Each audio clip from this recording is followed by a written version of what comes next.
संद को मारा था, या महाराणा प्रताप ने बहलोल खान को तलवार के एक झटके में बीच में से चीर दिया था। और एक में भाला फेंकते हैं तो मान सिंह हाथी में जहां बैठने की जगह होती है उसको बोलते हैं हो से। महाराणा प्रताप ने अमर सिंह आया था, कहा ये मेरे वाला ही है, इसने मारा था आपके।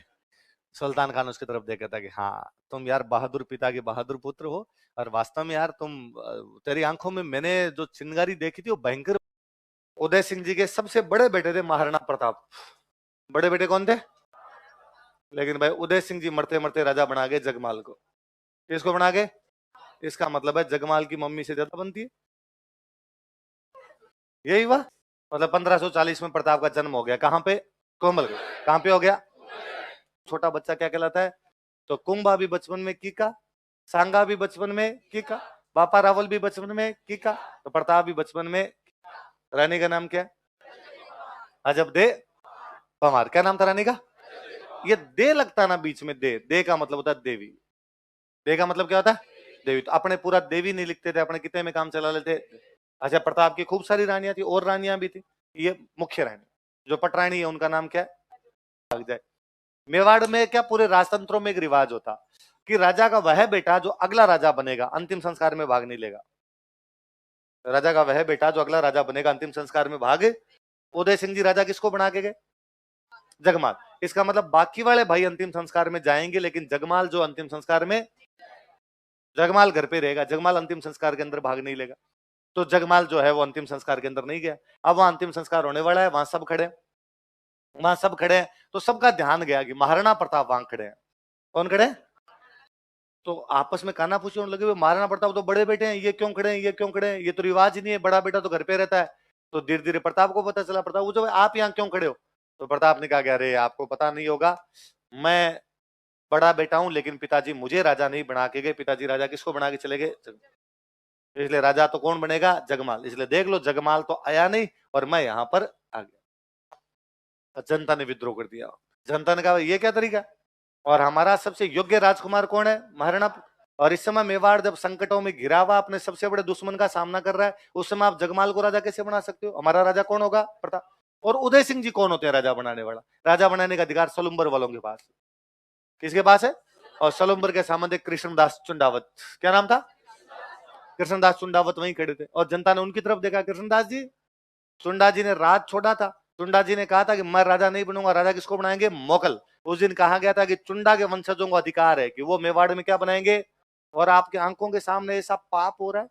और कृष्णदास जी चुंडावत वहीं हाथों हाथ शमशान घाट में आगे आए। अंतिम संस्कार करने के बाद शमशान घाट में महाराणा प्रताप का क्या कर दिया गया? और वहीं नारे लगा दिए कि हमारा राजा कैसा हो, महाराणा प्रताप। और कंधों पे उठा के लाए महाराणा प्रताप को। आगे जगमाल सफा बांध के तैयार बैठा था। जगमाल कह रहा था मेरे क्या करवाना है राज। जगमाल ने जब यूं थोड़े नारे सुने, जगमाल बारे, जगमाल ने कहा नारा चेंज करो यार, नारा लगाओ हमारा राणा कैसा हो, राणा जगमाल।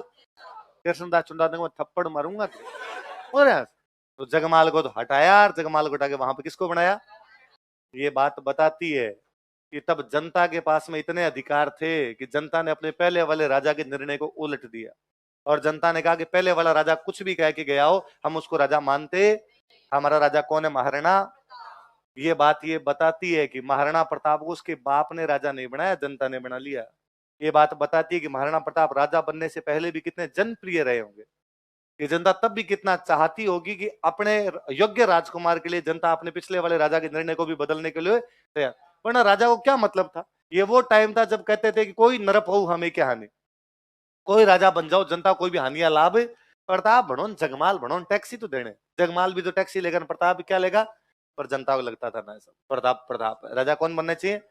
तो योग्य आदमी होता है ना, उनकी परख पहले ही हो जाती है। तो प्रताप राजा बनने के बाद योग्य नहीं है, राजा बनने से पहले भी क्या है? वो तो उदय सिंह जी की जगमाल की मम्मी से ज्यादा बनती थी। इस चक्कर में राजा कौन बन गए? फिर प्रताप यहाँ राजा बने। प्रताप राजा बने तो जगमाल गया अकबर के पास। जगमाल कहाँ गया? अकबर ने उसको दिया आधा सिरोही। अकबर ने क्या दिया? फिर उसको आधा और चाहिए था, इसलिए वो लड़ा दत्तानी, और दत्तानी युद्ध में आ गया, काम आ गया। आई बात समझ में? क्या बना दिया? राजा। तो प्रताप का राजतलक गोगुंदा में किया गया। किसके द्वारा? कहाँ का है कृष्णदास चुंडावत? सलूमपुर। राजधानी में करो। मेवाड़ वालों की राजधानी कौन सी? चित्तौड़। पर चित्तौड़ पर कब्जा किसने कर रखा? अकबर। तो चित्तौड़ में तो हो नहीं सकता, तो संकटकालीन राजधानी कौन सी? कोमलगढ़। तो प्रताप का जो राजतलक का फंक्शन था वो कहां पर किया गया? आप कोई फंक्शन करेंगे तो अड़ोसियों पड़ोसियों को बुलाएंगे, रिश्तेदारों को बुलाएंगे। उन दिनों मारवाड़ में एक राजा था, उस राजा का नाम था चंद्रसेन। क्या नाम था भाई? मेवाड़ के पास में बड़ी रियासत दूसरी कौन सी थी? और मारवाड़ का राजा कौन था? महाराणा प्रताप की बहन की शादी कर रखी थी चंद्रसेन से, तो बहन बहनों ही तो आओ। तो चंद्रसेन भी इस राजतिलक समारोह में आया था। कुछ मारवाड़ का कौन सा राजा राजतिलक में आया था? तिलक समारोह में कौन आया था मारवाड़ का? चंद्रसेन उन दिनों अकबर से लड़ रहा था। ऑब्वियस सी बात है, महाराणा प्रताप ने चंद्रसेन से पूछा होगा भाई क्या चल रहा है आपका? चंद्रसेन ने कहा लठ बज रहे हैं, कभी हम बजा लेते हैं यार, कभी वो बजा लेते हैं। उसके प्रताप ने कहा हमें क्या करना चाहिए? सेम यही करो, और तो क्या करो। उधर अकबर को पता चला इस बात का कि मेवाड़ में राजा चेंज हो गया, उदय सिंह की डेथ हो गई, राजा कौन बन गया? महाराणा प्रताप। तो अकबर को लगा यार उदय सिंह ने पूरी जिंदगी अपनी अधीनता स्वीकार नहीं की, पूरी जिंदगी अपने से संधि नहीं, अपने हमला कर लिया तो नहीं माना, चित्तौड़ पे कब्जा कर लिया तो नहीं माना, वो मर गया आदमी लेकिन अपने से उसने कोई भी संधि नहीं। अब राजा चेंज हुआ है, क्या पता यंग लड़का ये अपनी बात मान जाए। तो उसने प्रताप को समझाने के लिए 4 दूत भेजे। कितने दूत भेजे? किसने? किसको समझाने के लिए? 4 बंदे हैं। कौन कौन है नाम बताओ एक बार? जलाल खान कोरसी, मानसिंह, भगवंत दास, टोडरमल। 1572 में जिस साल प्रताप राजा बनते हैं हाथों हाथ उसी टाइम कौन आता है? जलाल खान कोरसी। 3 आदमी 1573 में आते हैं। कौन कौन है? मानसिंह, भगवंत दास और सुनना देखो। 72 में प्रताप राजा बनते हैं। राजा जब भी कोई राजा बनता तो आस पड़ोस के राजा बधाइयां भेजते, ये ठीक वैसा है। प्रताप राजा बनते हैं 1572 में। अकबर लगा कम से कम शुभकामना तो भेज दे। शुभकामना भेजने के लिए कौन बंदा है? जलाल खान कोरची। पर कोरची का शुभकामना के साथ साथ बातचीत भी करके आना, पूछ के आना अगलों का क्या प्लान है। कोरची एक तो गुलदस्ते लेके आया, आगे प्रताप से कहा प्रताप बहुत बहुत बधाई हो, हमारे बादशाह अकबर ने आपको शुभकामना दी है, और थोड़ा वो बता भी दो, थोड़ा प्लान आगे। कौन सा? वही क्या करना है आगे आपको? प्रताप ने कहा सेम वही करेंगे। कौन सा? कि जो पापा कर रहे थे। पापा तो लड़ाई कर रहे थे। हाँ समझ गए ना, समझदार हो। जलाल खान गोरची वापस गया और उसने जाके अकबर को कहा कि उसने तो साफ साफ कहा कि हमारी नीति में कोई भी बदलाव, जैसा चल रहा था वैसा वैसा। अकबर समझदार आदमी, अकबर ने दिमाग लगाया क्या राजस्थान का बंदा है, क्यों ना किसी राजस्थानी को भेजा जाए। यंग लड़का राजा बनाए, क्यों ना किसी यंग लड़के को भेजा जाए। आपने आमेर जो रियासत थी अकबर से संधि कर गई थी 1562 में। कब संधि कर ली? 15। इन दिनों आमेर के जो राजा उनका नाम है भगवंत दास। क्या नाम है? और भगवंत दास का एक राजकुमार है, राजकुमार का नाम है मानसिंह। क्या नाम है? दोनों बाप बेटे में अकबर के दरबार में। तो अकबर लगा मानसिंह यंग लड़का है, राजकुमार है, राजस्थान का है, तो क्यों ना इसको मेवाड़ प्रताप से बातचीत करने के लिए भेज दिया जाए। और अकबर ने मानसिंह को कहा कि मानसिंह कितने दिन हो गए राजस्थान गए हुए? और कई दिन हो गए छुट्टी पे गए हुए, कि जाओ तुम कई दिन छुट्टी काट के आओ, और जाते हुए उदयपुर होके जाना और प्रताप से पूछना क्या प्लान है। तो मानसिंह किससे बातचीत करने के लिए आया? महाराणा प्रताप। मानसिंह यहाँ आया, महाराणा प्रताप ने कहा ठीक है भाई स्वागत सत्कार करो मानसिंह का पूरा, कोई दिक्कत नहीं है। आपका भाई मानसिंह बातचीत करने के लिए आया। प्रताप ने दिमाग लगाया कि बातचीत करने के लिए कौन है? मानसिंह। मानसिंह कौन है? तो आमेर का राजकुमार। कहाँ का राजकुमार है? प्रताप को लगा अच्छा राजकुमार बातचीत करने के लिए, अपना भी राजकुमार कर लेगा। ये प्रोटोकॉल कहता है। पाकिस्तान का विदेश मंत्री है, हमारा विदेश मंत्री। चीन का रक्षा मंत्री है, हमारा रक्षा मंत्री। रूस का सूचना प्रसारण मंत्री है, हमारा सूचना प्रसारण मंत्री। और जापान का प्रधानमंत्री है तो हमारे प्रधानमंत्री। यही कहता है, बराबर वाला काउंटर पार्ट मिले जाके। प्रताप के जो बेटे उनका नाम है अमर सिंह। क्या नाम है? तो मान सिंह से बातचीत करने के लिए किसको भेज दिया गया? अमर। शाम को नदी की पहाड़ पर डिनर का प्रोग्राम था। होना तो ये चाहिए कि भाई जो गेस्ट है वो तो आएगा लेट, और जो होस्ट है वो जाएगा जल्दी। यहाँ पर गेस्ट आ गया था जल्दी, होस्ट गया लेट। मान सिंह पहले आगे बैठ गया। मान सिंह ने वहां नौकर चाकर खड़े उनसे पूछा कितनी देर में आ रहे हैं तुम्हारे राणा जी? तो ऐसा आ रहे सर, थोड़ा थोड़ा वेट। इतने में राणा जी तो आए नहीं, राणा जी का बेटा यार, बेटे का नाम क्या था? अमर सिंह। और अमर सिंह थोड़ा बदमाश टाइप का बंदा। अमर सिंह आया, अमर सिंह आगे सामने टांग पे टांग देके बेटा मान सिंह के। तो जाओ और अंकल क्या हालचाल है? मान सिंह को बड़ा गुस्सा है। मान सिंह कहते तेरे पिताजी कहाँ रहे? मैंने कहा पिताजी पेट दर्द हो रहा है पापा के। तो मान सिंह से रहा नहीं गया यार। मान सिंह तो डिनर सेट उछाल दिए वहां पर। मान सिंह को इस बात पे गुस्सा था कि यार मैं जब महाराणा प्रताप से बातचीत करने के लिए तो बातचीत करने के लिए कौन आना चाहिए? महाराणा। और उसने कहा जाके कह देना तुम्हारे पिताजी से कि तेरा और तेरे पिताजी दोनों का पेट दर्द है ना, मैं युद्ध के मैदान में ठीक कर दूंगा। लोग मान सिंह का अच्छा वगत है मुझे। और वहां से टांगे पैर पीटता हुआ वहां से आगे बढ़ा। अमर सिंह ने पीछे से आवाज लगेगी अंकल वो क्या कर रहे थे आप, कहाँ ठीक कर दोगे वो पेट दर्द? अरे मैं युद्ध के मैदान में ठीक कर दूंगा, बता दूंगा तुम दोनों को। मान सिंह की बुआ की शादी हो रखी थी अकबर के साथ में। उसने पीछे से वापस कहा कि वो अकेले मत है ना, वहां पे फूफा जी को साथ लेके आना। वो मान सिंह और गुस्सा में आया, बता दूंगा तुम दोनों को और मैं क्या कर सकता। और पैर पीड़ता आगे बढ़ा। उसने अंकल प्लीज एक बात और सुनो तो। लास्ट अंकल लास्ट एक बात और। क्या रह गया अब तुम्हारे कि हमारे पाली में एक जगह पड़ती है सोजत, तो हम क्या करें कि वहां की मेहंदी बहुत अच्छी है, तो उसको जीआई टैग मिला हुआ है, तो मैं क्या करूंगा, बुआ जी के लिए ले जाओ। मान सिंह आग बबूलान। जून का महीना भाई साहब, जून के महीने में आया था मान सिंह, गर्मी पड़े भयंकर वाली, और दिमाग गर्म कर दिया। मान सिंह यहां से गया अकबर के पास, को जागा अभी कि अभी मुझे सेना चाहिए हाथों हाथ, मैं बता दूंगा उन दोनों बाप बेटों। अरे हुआ क्या, बात तो बता, क्या कहा महाराणा प्रताप ने? महाराणा प्रताप ने बात ही नहीं की। क्यों नहीं की? कि उसने कहा राजकुमार आएगा तो राजकुमार मिलेगा, तो राजकुमार भी तो आया होगा मिलने। हाँ वो अमर सिंह आया था, पर उसने कोई बातचीत नहीं की, कुछ तो वागा उसने, मुझे सेना दे दो, मुझे कुछ नहीं बताना है आपको। पर अकबर के समझ में आया, अकबर ने कहा अच्छा राजकुमार जाएगा तो राजकुमार मिलेगा, इसका मतलब राजा जाएगा तो। अकबर ने भगवान दास जी की तरफ देखा, भगवान दास जी आमेर के राजा थे। भगवान दास जी ने कहा बेग तैयार है, जा रहा हूं मैं, 3 बजे वाली गाड़ी में टिकट है आज मेरा। तो भगवान दास जी तीसरे मिलने के लिए कौन आए? भगवान दास। अकबर ने अपने मंत्रियों को कहा कि मान सिंह को साइड में लेके जाओ, माउंटेन ड्यू पिलाओ, ठंडा पिलाओ, थोड़ा ठंडा मीठा करो यार बंदे। अब तीसरे बंदे मिलने के लिए कौन आए? प्रताप मिले। प्रताप ने भगवान दास जी ने कहा प्रताप हमने देख 1562 में संधि कर ली, 10 साल हो गए, तू भी कर ले, क्या फर्क पड़ता है। फिर अकबर अपने, तू तेरे, वो तेरे को डिस्टर्ब नहीं करेगा, तू उसको डिस्टर्ब नहीं करेगा, आराम से राज्य मत्ते से करो यार, संघर्ष की नीति छोड़ो और कौन सी नीति अपनाओ, सही हो। प्रताप ने कहा कि भगवान दास जी बात यह है कि आज के ठीक 50 साल पहले मेरे दादाजी अकबर के दादाजी से लड़ रहे थे, खानवा के मैदान में बाबर किससे लड़ रहा है? सांगा। उस समय आपके दादाजी आमेर के पृथ्वीराज हमारी तरफ से लड़ने के लिए आए थे, क्योंकि हम शक्तिशाली थे और पूरा राजस्थान हमारे झंडे के नीचे लड़ रहा था मुगलों के खिलाफ। अब हम तो इतने शक्तिशाली नहीं है, आप आमेर वाले आजकल शक्तिशाली हो रखे हो। भगवान दास जी आप मुगलों के खिलाफ लड़ाई का ऐलान कर दीजिए, मैं आपके झंडे के नीचे लड़ लूंगा, लेकिन मुगलों के झंडे के नीचे तो। भगवान दास जी का देख लड़ाई की बात मत कर, तू जैसा करना है तेरे कर ले, हमें इसमें कोई इंटरेस्ट।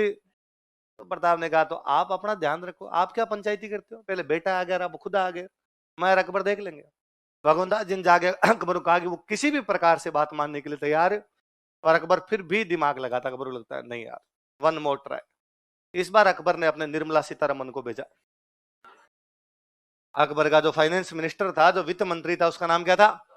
टोडरमल को भेजा। टोडरमल जी आए, टोडरमल जी ने आगे महाराणा प्रताप कहा, देख महाराणा प्रताप सीधी सी बात यह है कि मैं तो अकबर का वित्त मंत्री हूं, और मुझे पता है अकबर के पास में कितना धन पड़ा है, तो 100 साल भी लड़े ना तो भी उसका धन समाप्त।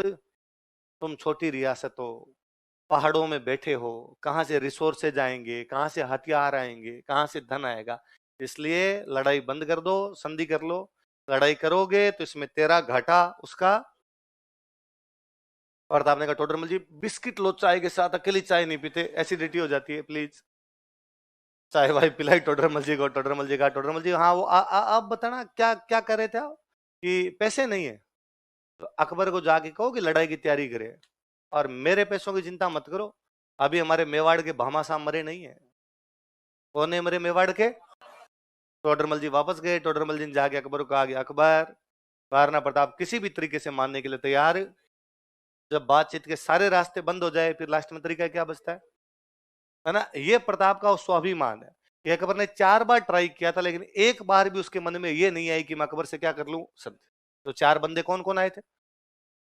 जलाल खां कोरची, याद रह जाएगा। अब जब सारे रास्ते बंद हो गए तो फाइनली अब क्या बचा? युद्ध।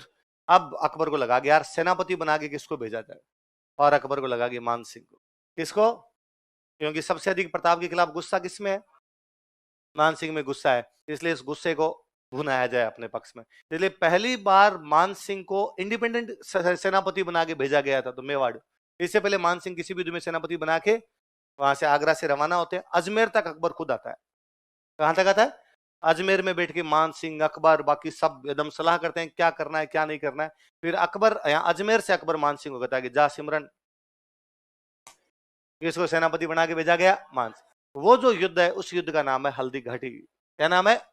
राजसमंद जिले के अंदर हल्दी घाटी नाम की जगह पर 18 जून 1576। सलूम्बर से कौन है?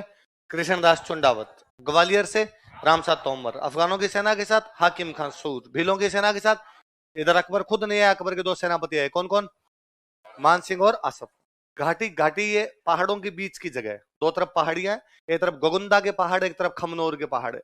कौन कौन से पहाड़ है? एक तरफ गोगुंदार, दूसरी तरफ कौन से, खमनोर। उन पहाड़ियों के बीच में एक दर्रा है, एक तंग पास है, बहुत टाइट सा पास है। उस पास का नाम क्या, नेरो पास है। उस पास का नाम क्या है, हल्दी घाटी। क्या नाम है? मेवाड़ वालों की सेना थी 3,000, मुगलों के पास लगभग फौजी थे 5,000। मुगलों के फौजी कितने? हाँ, इनके पास कितने? 3,000, मतलब लगभग डबल का संतर है। तो इनको पता था अपनी सेना कम और उनकी सेना क्या है, ज्यादा। तो इसलिए पास के इधर खड़े हुए, ताकि पास में पूरी की पूरी सेना एक साथ नहीं आ पाएगी, दर्रे में पूरी सेना नहीं आएगी, जितनी आएगी उस हिसाब से लड़ेंगे। अकबर की सेना में एक इतिहासकार आया हुआ था, उसका नाम है बदायूनी। क्या नाम है? बदायूनी लिखता है, हमने सुबह के आसपास और उसमें दर्रे के अंदर प्रवेश किया। प्रताप की सेना आगे एकदम तैयार खड़ी थी। जैसे हम दर्रे में घुसे, प्रारंभ में मेवाड़ वालों का आक्रमण इतना भयंकर तेज था कि हम बनास नदी के पास में 15 किलोमीटर वापस भागे थे। कि शुरू शुरू में इतना भयंकर आक्रमण किया कि हमारे वालों ने चप्पलें हाथ में ली थी। बदायूनी थोड़ा कट्टर टाइप का आदमी था। कहते बदायूनी जब वहां से सेना रवाना हुई ना, तो बदायूनी ने कहा कि मैं साथ जाऊंगा। तो लोगों ने कहा, अरे पेन चलाने वाले आदमी, वहां तलवारें चलेगी, तलवारें, तू किताब ही लिख ले, काम आ जाएगा देश के। तो उसने कहा नहीं, वहां जब हिंदुओं का खून बहेगा मैं दाढ़ी के लगाऊंगा। मैं हिंदुओं के खून से अपनी दाढ़ी को लाल करना चाहता हूँ। फिर कहा चल ले, खून वहां खूब सारा है, दाढ़ी लाल पीली जो करनी है तेरे कर लेना। बोले बदायूनी कहता है कि जब मेवाड़ की सेना ने तेज आक्रमण किया तो हमारी सेना वापस भागी, मेवाड़ी उनका पीछा करते हैं। तो अब हमारी सेना भी इधर ही आ रही थी, मेवाड़ वाले भी इधर ही आ रहे थे। इसलिए तो मेरे तो ये नहीं समझ में तीर किस पे चलाऊं। मैं पीछे खड़ा था, वो भी इधर ही आ रहे, वो भी इधर आ, तो मैंने पास में नकीब खान खड़ा था। नकीब खान से पूछा कि नकीब खान तीर कहां चलाना है? ये दोनों अपनी तरफ आ रहे हैं, अपने वाले भी अपनी तरफ है, मेवाड़ वाले भी अपनी तरफ है। नकीब खान ने कहा तो आंखें बंद करके तीर चला, क्योंकि आगे आगे जो अपनी सेना खड़ी थी, जो वापस आ रही है, वो मान सिंह वाली सेना है, आमिर वाले हैं, वो सारे के सारे हिंदू है। पीछे जो मेवाड़ वाले आ रहे हैं वो भी कौन है, ज्यादातर हिंदू। तेरा मतलब तो पूरा हो ही जाएगा, तेरे को इनको मारना था, तीर चला, जो मरे वही ठीक है, तू दाढ़ी रंग अपनी, बाकी का देखेंगे। तो बदायूं नहीं कहता, आपने तो भाई साहब आंखें बंद करके तीर चलाने शुरू किए, और थोड़ी देर ही चलाए, बाद में मैंने भी चप्पलें हाथ में ली। वहां से थोड़ा पीछे हटते हैं ना, उस दर्रे को जब क्रॉस करते हैं तो आगे मैदान है, उस मैदान का नाम है बादशाह बाग। क्या नाम है? उस बादशाह बाग के मैदान में आमने सामने की लड़ाई होने लगती है। उधर प्रताप की सेना खड़ी, उधर मानसिंह सेना खड़ी। मानसिंह एक हाथी पे बैठ के लड़ रहा है, हाथी का नाम है मर्दाना। क्या नाम है? मर्दाना। प्रताप इधर अपने घोड़े पर, और घोड़े का नाम है चेतक। प्रताप की नजर जैसे ही मानसिंह पे पड़ती है, उनको बड़ा गुस्सा आता है। उनको लगता है यार ये मानसिंह कभी खुद आता है समझाने, कभी इसका बाप आ जाता है समझाने के लिए। ये क्या मांगते हैं? मेरी लड़ाई अकबर के साथ है, मुगलों में से कोई है, आसफ खान है, नकीब खान है, बदायूनी है, मेरे को समझ में आता है, तुम क्या मांगते हो, हर बार लड़ने के लिए यहाँ पर आ जाते हो। इसलिए प्रताप को लगता है कि पहले इसको मारा जाए अपने। तो प्रताप चेतक को उधर लेके जाते हैं। अब मानसिंह चूंकि मुख्य सेनापति है, तो उसके चारों तरफ सेना लगा रखी है। तो कहते हैं प्रताप काटते हुए उनको एकदम पास में पहुंच जाते हैं। तो मानसिंह के ठीक आगे घोड़ा लेके उसका एक बॉडीगार्ड खड़ा, उसका नाम है बहलोल खान। क्या नाम है? डाकी टाइप का आदमी, भयंकर आदमी, मतलब पास में जाए तो किसी को भला मारे तो मार दे, वैसा आदमी था। कहते प्रताप उस बहलोल खान के एकदम पास में जाके तलवार से बहलोल खान के मारते हैं, उसको बीचों बीच चीरते हैं। कहते हैं या तो महाभारत में भीम ने जरासंध की दोनों टांगे पकड़ के उसको बीच में से चीर दिया था, जरासंध को मारा था, या महाराणा प्रताप ने बहलोल खान को तलवार के एक झटके में बीच में से चीर दिया था। पर एक अंतर है, भीम ने जब जरासंध को चीरा था तब दोनों हाथ लगाए थे, यहाँ तो हाथ ही कितने काम आए थे। फिर उस मानसिंह पे भाला फेंकते हैं, तो मानसिंह हाथी में जहां बैठने की जगह होती है उसको बोलते हैं होदा, तो उस होदे में भाला फेंका। चेतक बड़ा समझदार घोड़ा था, चेतक ने अपने अगले दोनों पैर हाथी की सूंड पे लगा दिए। भाला फेंका तो मानसिंह उस ओहदे में नीचे बैठ जाता है, तो भाला एकदम ऊपर से निकल गया। वो इतना तेज सेकंड ही होता है कि आपने भाला फेंका, हाथों हाथ वो घोड़े को नीचे उतारा। मानसिंह बड़ा समझदार सेनापति है, वो अपने हाथी की सूंड में आगे एक चाकू लगा के लाया था। चेतक जब दोनों पैर उतार रहा था, इस चाकू से उसके दोनों पैर कट गए आगे। खुर खुर होते हैं, खुर नाखून, वो नाखून कट गए। अगर तो अपना नाखून थोड़ा सा अंदर कट जाए ना, तो 3 दिन तक रोटी नहीं खाई जाए, वहां पे दर्द होता रहता है अजीब सा। घोड़े के बेचारे के दोनों पैर ही कट गए, घोड़े से मुंह नहीं हुआ जाए, चला नहीं जाए। प्रताप को लगा रहा इतनी देर ठीक नाच रहा था, अब इसे चला ही नहीं जा रहा, देखा तो उसके दोनों पैर ही कटे हुए थे। तो लगा रहे इस घोड़े को तो बेचारे को बचाया जाए, तो उस घोड़े को लेके बाहर निकलते हैं। मेवाड़ में राजा किसी भी चक्कर में बाहर निकले तो राजा का मुकुट धारण करके कौन बैठता था? झाला। इस बार सादड़ी का जो झाला था उसका नाम था बिदा। क्या नाम था? झाला, झाला बिदा, या उसी का एक नाम और है झाला मान। क्या नाम है? तो युद्ध को लीड कौन करता है? झाला बिदा या झाला मान। लिखो। चेतक बाहर जाते ही मर जाता है, उससे बाहर निकलते ही। पास में एक जगह पड़ती है बलीचा। कौन सी जगह? तो चेतक की छतरी कहां बनी हुई है? बलीचा। लिख लो, चेतक की छतरी बराबर बलीचा। मानसिंह और इनके भी समझ में आ गई कि पार अपनी पड़ नहीं रही। ये सेना भी, मानसिंह अपनी सेना लेके वापस पीछे लौट देते हैं गोगुंदा की तरफ। कहां चले जाते हैं? बदायूं लिखता है कि हम वापस गोगुंदा आ गए थे, लेकिन हमें इतना डर था कि प्रताप पीछा करेगा, रात को आगे मारेगा, इसलिए हम पूरी रात सो नहीं पाए थे और अपने चारों तरफ पत्थर की ऊंची ऊंची दीवार बनाने का प्रयास किया था। बदायूं वापस लिखता है कि हम जब वहां से मेवाड़ से वापस निकले, मेवाड़ के गांव गांव के अंदर जनता हमारे मजे लेती और जनता पूछती, और क्या हुआ तुम्हारे साथ में?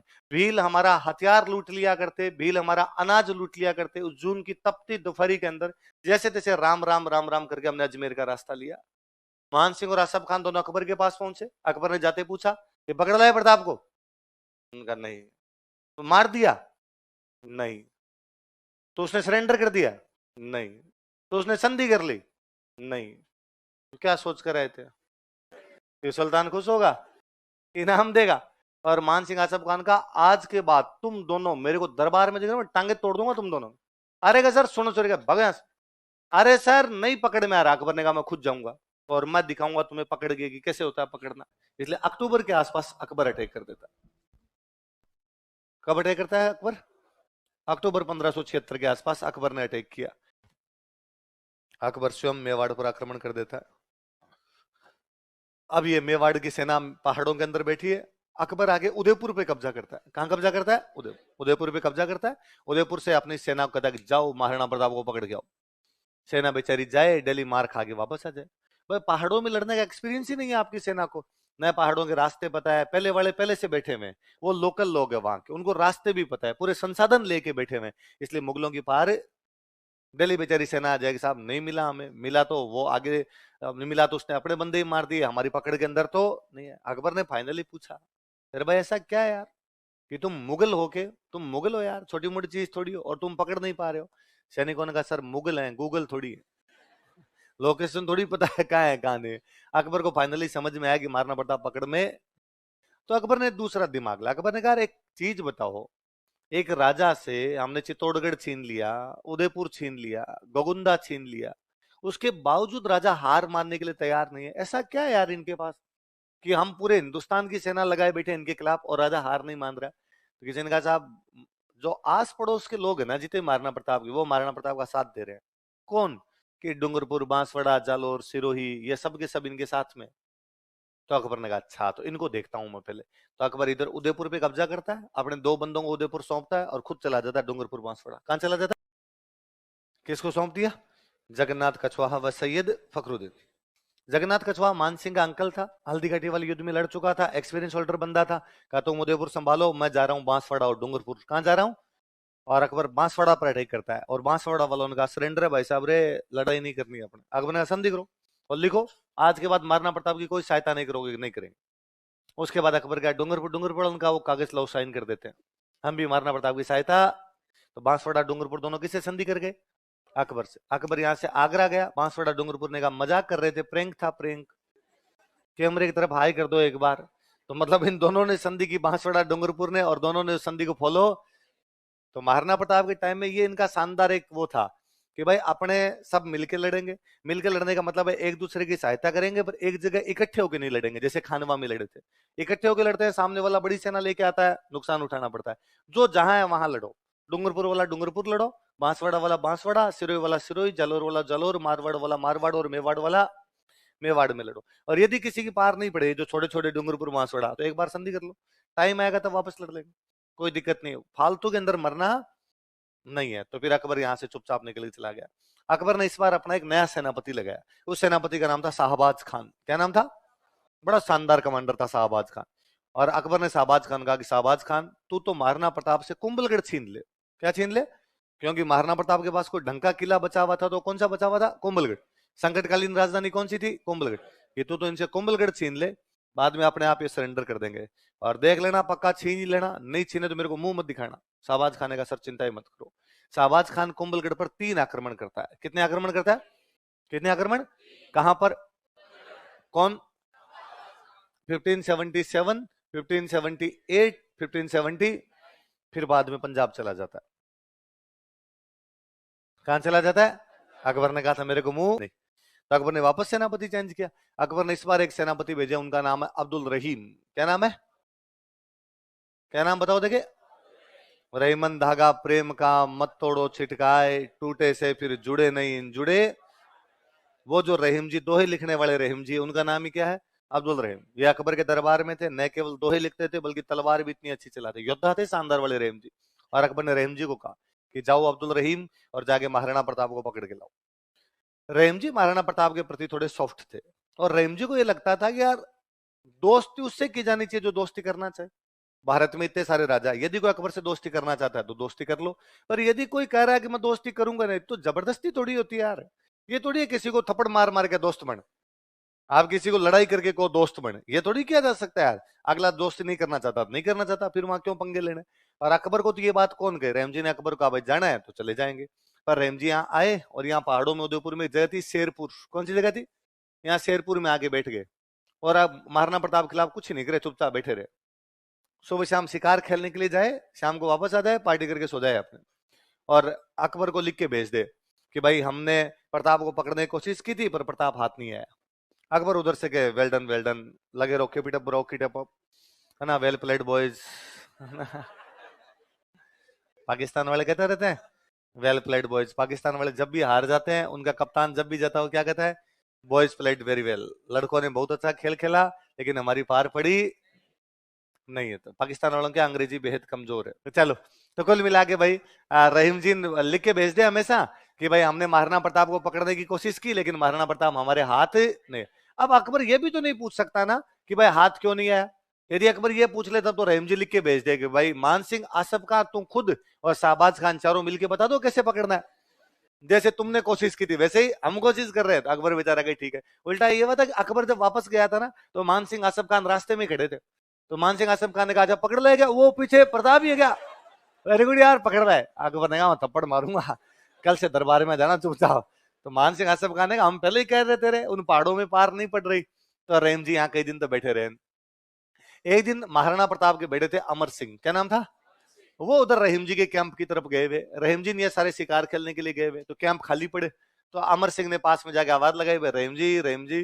अंदर से महिलाओं की आवाज आई, भाई रहीम जी तो नहीं है, घर से बाहर गए हुए। तो क्या घर में जो कोई पुरुष है बाहर भेजो, मुझे बातचीत करनी है। तो महिला ने कहा भाई आज हमारे कोई पुरुष घर पे नहीं है, बातचीत करने के लिए शाम को आना। उसने कहा सच्ची? तुम सारी बाहर आओ। वो सारी महिलाओं को गिरफ्तार कर लेता और गिरफ्तार करके लेके आता। उधर महाराणा प्रताप देखा कि अमर सिंह आ रहा है, पीछे पीछे महिलाएं आ रही है बेचारी रोती हुई। उसको करे ये छोड़ देना, वो करे ना ना लाइन बना के चलो एक साथ, ऐसे नहीं चलते अपने। तो जैसे पास में है तो महाराणा प्रताप ने पूछा कौन है? उसने कहा आप छोड़ दो डैडी, मैं देख लूंगा मेरे हिसाब से। अरे है कौन? कि वो रहीम जी है ना। कि हाँ, वो शिकार खेलने के लिए गए हुए थे, तो मैं कर लाया। महाराणा प्रताप को पता चला, महाराणा प्रताप ने कहा नहीं ये तरीका गलत है।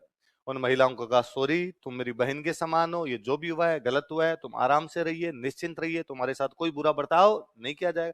चाय पानी पियो, तुम्हें अभी वापस छुड़वा देंगे। उन महिलाओं को वापस भिजवाते हैं, रहीम जी के नाम लेटर लिखते हैं, उस लेटर के अंदर लिखते हैं कि रहीम जी गलती हुई, दोबारा से इस प्रकार से महिलाओं और बच्चों के साथ कोई बुरा बर्ताव। उस समय जब युद्धों में ये सब एक सामान्य काम हुआ करता था, यदि कोई राजा महिलाओं के प्रति इस प्रकार की नजर रखता है, दुश्मन की महिलाओं को भी बहन के समान मानता है, उन महिलाओं को ससम्मान वापस पहुंचा देता है, तो आप सोच के देखिए प्रताप मॉरल कैरेक्टर में कितना महान रहा होगा। महाराणा प्रताप इसलिए महान नहीं है कि उन्होंने युद्ध लड़े थे, इसलिए महान नहीं है कि वो जीते थे या हारे थे, तमाम राजा युद्ध लड़े, तमाम राजा जीते हारे। महाराणा प्रताप कॉमन मैन के यदि हृदय में जाके बस गया तो उसका एक बड़ा कारण यह है कि उनकी जो कैरेक्टर की विशेषताएं वो बड़ी अलग सी दिखाई देती है। कितना नैतिक चरित्र उन दिनों के अंदर दिखाना। कहते हैं रहीम जी के पास वो जब महिलाएं वापस पहुंची और उन महिलाओं ने जाके बताया कि ऐसे ऐसे वो अमर सिंह तो ले गया था पर महाराणा प्रताप ने हमें इतनी रिस्पेक्ट दी, हमें वापस भेजा, तो रहीम जी की आंखों में आंसू आ गए। और रहीम जी ने कहा था कि यह महाराणा प्रताप मैं नहीं जानता ये मुगलिया सल्तनत भारत में कितने सालों तक रहेगी, मैं नहीं जानता इस अकबर का राज भारत में कितने सालों तक रहेगा। महाराणा प्रताप इस बात को मैं ठीक और भली भांति जानता हूँ कि जब तक सूरज और चांद रहेगा तुम इस भारत में याद किए जाओगे। कोई आपका दुश्मन आपके बारे में तारीफ करे उससे बड़ी तारीफ आपकी कुछ भी नहीं। तो महिलाएं कहां से गिरफ्तार की गई थी? शेरपुर। कहां से? अब भाई अकबर को ये बात पता चलेगी रहीम जी की बेगमों को ले गए थे, तो अकबर ने रहीम जी का रहीम जी वापस आ जाओ, लुगाइयां संभल ही नहीं रही, महाराणा प्रताप को क्या पकड़ के लेके आओगे। तो रहीम जी वापस चले गए। तो अकबर ने इस बार अपना एक और सेनापति चेंज किया, इस बार बड़ा डाकी टाइप का सेनापति भेजा, सुल्तान खान। क्या नाम था? महाराणा प्रताप अकबर का अंकल लगता था सुल्तान खान। तो अंकल को कहा अंकल जाओ और जाके महाराणा प्रताप को पकड़ो। सुल्तान खान बड़ा गजब का सेनापति। सुल्तान खान आया, सुल्तान खान ने आगे पूछा कि भाई क्यों नहीं पकड़ पा रहे महाराणा प्रताप को, जो सेना पहले से पड़ी हुई थी उसको पूछा भाई क्या कारण है। तो उनका साहब ये पहाड़ों के अंदर बैठे हैं, अपने पहाड़ों के रास्ते जानते नहीं, और ये पहाड़ों से बाहर नहीं आ रहे, अपने अंदर जाते हैं तो अपने को ये मार लेते हैं, जो भील है वो हमला कर देते हैं। फिर दूसरा, अपने जब यहाँ मेवाड़ आके बैठे तो अपने सप्लाई कहाँ से लाएंगे। महाराणा प्रताप ने काम बड़ा जोरदार किया, अपनी पूरी पब्लिक को पहाड़ों में शिफ्ट कर लिया था, गांव सारे खाली कर दिए जाए। क्योंकि यदि गांव के अंदर रहेंगे तो एक तो मुगल ये काम कर सकते हैं कि गांव को किसी को गिरफ्तार कर लेंगे पूरे को, और बाद में कहेंगे लो गांव को बचाना तो बाहर निकलो। दूसरा ये, यदि अपने गांव में रहेंगे तो फसलें उगाएंगे, और फसलें उगाएंगे तो मुगल आएंगे तो फसलों को उठा के ले जाएंगे, उनको रसद मिल जाएगी, गेहूं मिल जाएगा, या जो भी अनाज होगा वो मिल जाएगा। इससे अच्छा अपने खेत में रहो मत, अपने सारे पहाड़ों में आ जाओ, अपनी व्यवस्था कर लेंगे कैसे करनी है वहां पर। और मुगल जब आएंगे तो गांव में खेतों में कोई भी उनको मिलना नहीं चाहिए, पानी पिलाने वाला ही नहीं हो, तो फिर उनको अनाज कहां से आएगा, तो अनाज मंगाना पड़ेगा अजमेर से। मुगलों का अड्डा कौन सा था, अजमेर, और अजमेर से जब उनका अनाज आएगा बीच में लूट लेंगे, ताकि उनकी इतनी दिक्कतें आए कि वो मेवाड़ के अंदर ढंग से रह ही नहीं पाए। मतलब ये दिक्कत है, मतलब अनाज लाने के लिए भी सेना लगानी पड़ती है। अब सेना लगा लगा के अनाज लाएंगे, उसके खिलाफ लड़ने के लिए जाएं, अकबर तो समझता नहीं है, भेज देता है हमें यहाँ पर। तो सुल्तान खान ने कहा अच्छा, तो वो पहाड़ से बाहर नहीं आते कि नहीं, और उनकी सप्लाई आराम से आ जाती है। हाँ साहब, उनके रास्ते खुले पड़े हैं, वो अपने रास्ते जानते हैं, वहां से आ जाते हैं।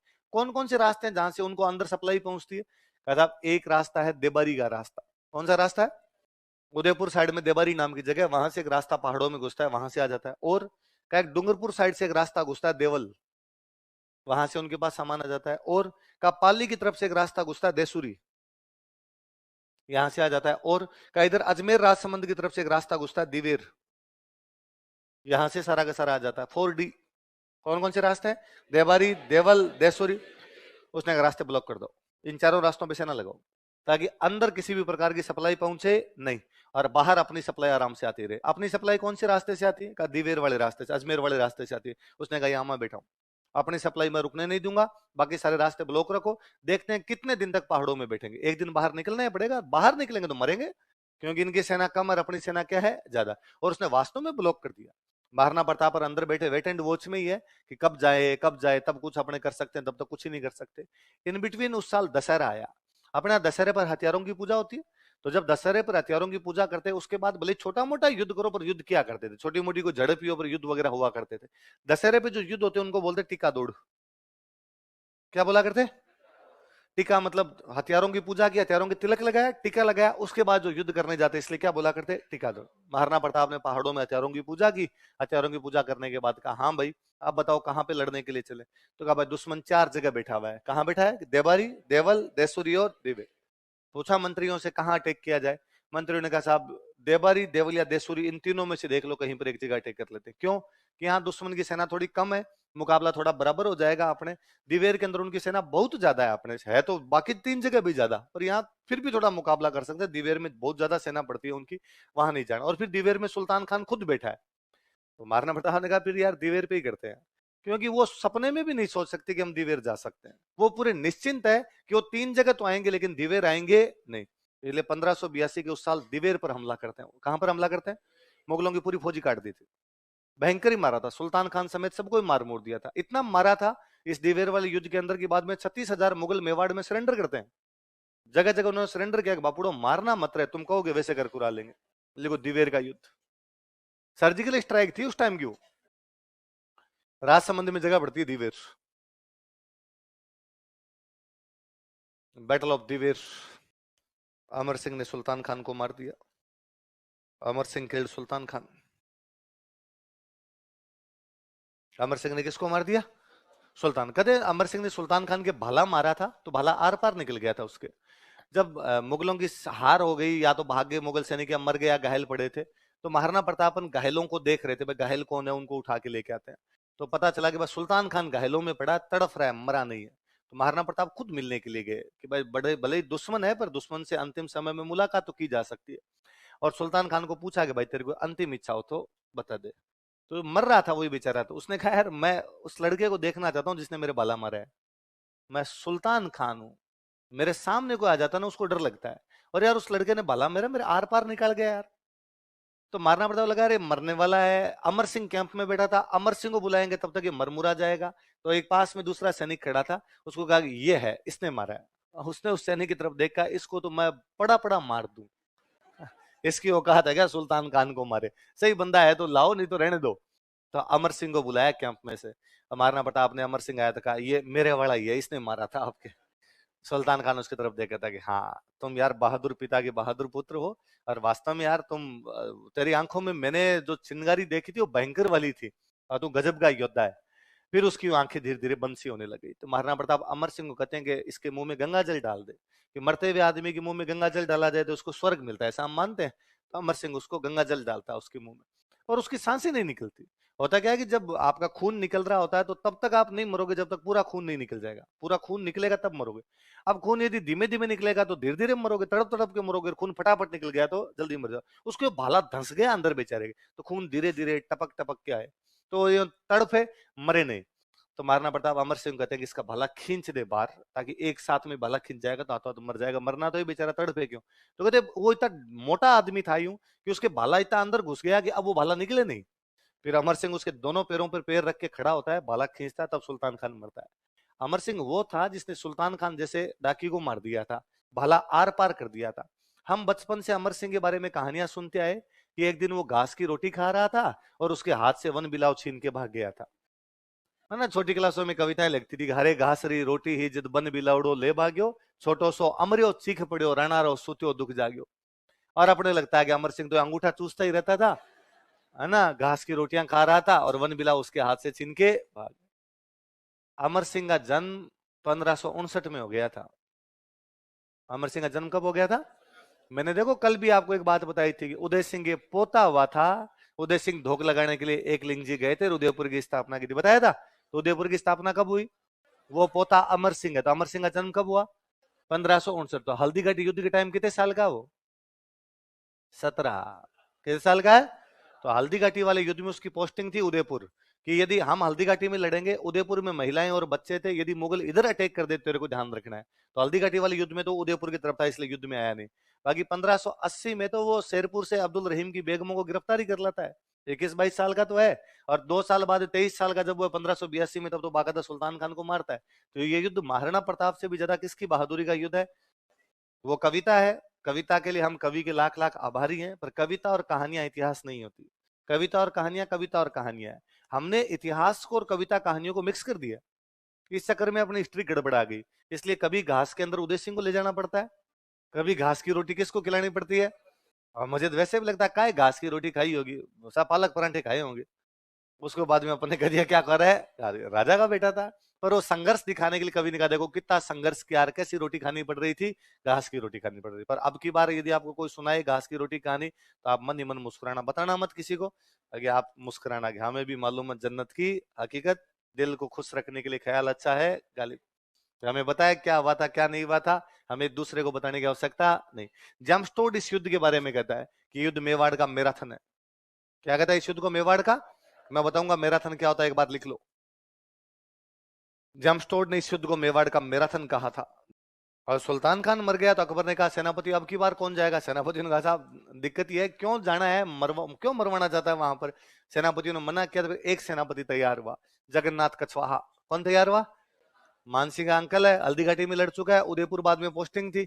जगन्नाथ कछवाहा ने कहा मैं देख लूं एक बार, क्या तू देख ले। तो 1585 में जगन्नाथ कछवाहा अटैक करता है। कौन अटैक करता है? लिख लो, 1585 ईस्वी में, इन 1585 एडी। देखो यह अकबर की तरफ से प्रताप पर अंतिम आक्रमण था। It was last attack from Akbar side on Pratap. यह अकबर की तरफ से प्रताप पर अंतिम आक्रमण था। It was last attack from Akbar side on Pratap. यह अकबर की तरफ से प्रताप पर अंतिम आक्रमण था। It was last attack from Akbar side on Pratap. देखो प्रताप की डेथ होती है 97। कब होती है डेथ? 97। अकबर लास्ट अटैक कब कर रहा है? 1585। क्योंकि अकबर प्रैक्टिकल बंदा है। अकबर के समझ में आ गई थी कि अपनी पार पड़ेगी। इस 12 साल में अकबर ने खूब, ये नहीं कि अकबर को शांति धारण कर लेता चुपचाप बैठ गया। अकबर ने अफगानिस्तान की तरफ अटैक किया है, पंजाब पर अटैक किया है, कश्मीर पर अटैक किया है, बंगाल पर अटैक किया है, उड़ीसा पर अटैक किया है, साउथ इंडिया पर अटैक किया है। मतलब वो राजा जो पंजाब, कश्मीर, अफगानिस्तान, बंगाल, उड़ीसा, बिहार, सिंध सब तरफ अटैक कर रहा है, जबकि जो वो दिल्ली से दूर दूर पड़ते हैं, वो दिल्ली के ठीक नाक के नीचे मेवाड़ पड़ा, यहाँ पर कोई अटैक नहीं कर रहा। इसका मतलब अकबर बेहद समझदार है, उसके समझ में आ गया कि आरएस में अपनी पार, अपने पटवारी ग्राम सेवक दे के देख लेते हैं, इधर अपने पंगा लेना। इस बार महाराणा प्रताप गुस्सा आया कि जगन्नाथ कछवाहा आमेर का है, मानसिंह का अंकल है। तो लगा यार कभी तो मानसिंह समझाने आता है, कभी भगवंत दास समझाने आता है, कभी मानसिंह लड़ने आता है, कभी जगन्नाथ कछवाहा लड़ने आता है। मेरी लड़ाई मुगलों से, आमेर वालों से थोड़ी है, और आमेर वालों तुम मुगलों की तरफ से आओगे, लो मैं तुम्हें बताता हूँ। इस बार महाराणा प्रताप आमेर पर अटैक करता है। कहां पर अटैक करता है? ये मालपुरा छीन लिया। टोंक में जगह पड़ती है मालपुरा, तो मालपुरा बहुत पैसे वाली जगह थी, बहुत व्यापारिक मंडी थी। मालपुरा का टैक्स आमेर वाले लिया करते, लेकिन उस पर कब्जा कौन कर लेता है?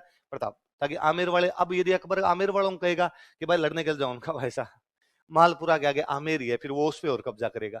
तो उसके बाद 1597 में जब तक प्रताप की डेथ नहीं हुई है, अकबर की तरफ से कोई हमला जिला है भाई।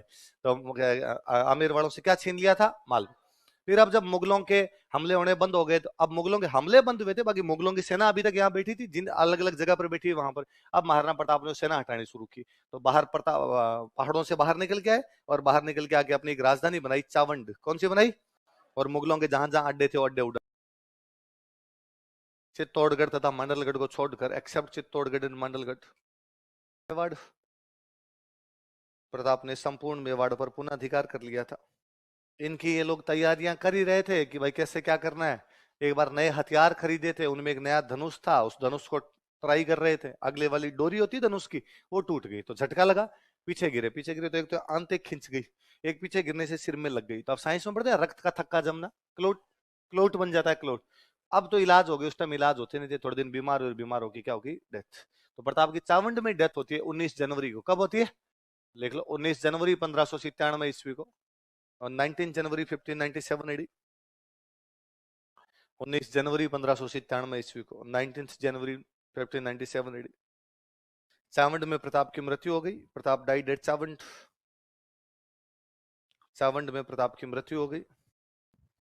Pratap died at Chavand.